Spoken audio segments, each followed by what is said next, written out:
Ito ang station kung saan nandun ang Tokushima Station. At yan ang Bisan, Mount Bisan.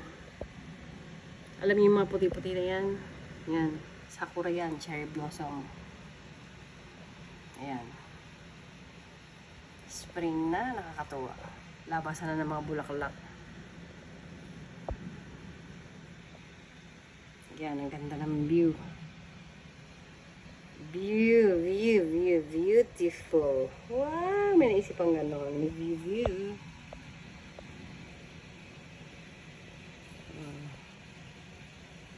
Ganda na.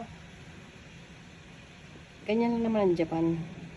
Tsaka maliliit lang dito yung mga building or hindi ganun patataas.